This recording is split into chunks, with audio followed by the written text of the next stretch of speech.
जय श्री राधे। आज हम डिस्कस करेंगे वैल्यू एडिड मेथड।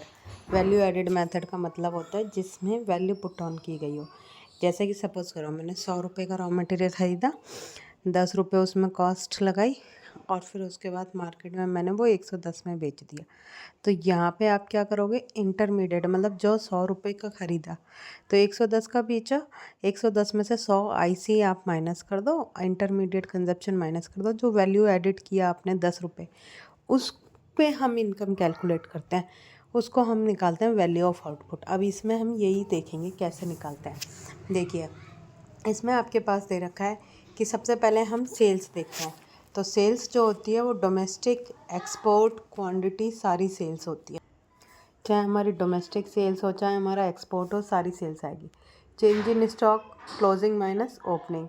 इंटरमीडिएट यहाँ पे सिर्फ परचेज ऑफ रॉ मटेरियल होता है, मशीनरी वगैरह नहीं होती।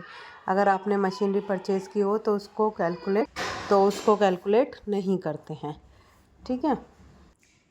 और जैसे कि जीएवी हो गया। अब इस वैल्यू एडिड जो आता है वैल्यू ऑफ आउटपुट होता है, ठीक है। Value of output minus intermediate consumption, तो वैल्यू एडिड निकल जाता है।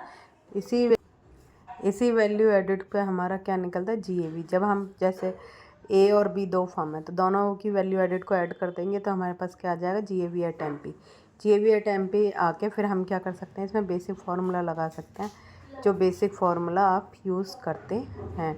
प्रिकॉशंस क्या क्या लेने चाहिए हमें while we are taking the value added method.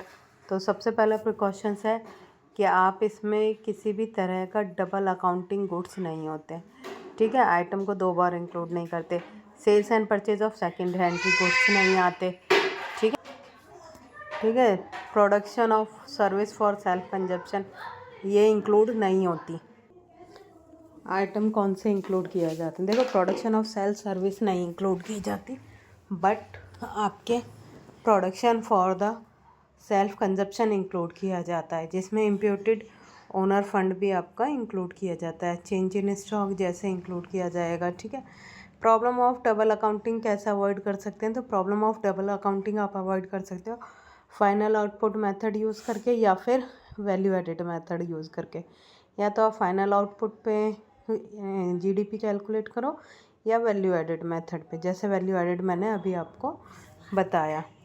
जैसे मैंने आपसे कहा कि जैसे कि सपोज़ करो फर्म एक है तो सेल्स हो गई, सेल्स प्लस एक्सपोर्ट, ठीक है, प्लस चेंज इन स्टॉक, ठीक है। इन सबको ऐड करके चेंज इन स्टॉक, फिर इसमें से आप क्या कर दो, purchase of raw material IC minus कर दोगे तो ये आ जाता है आपका वैल्यू एडिड।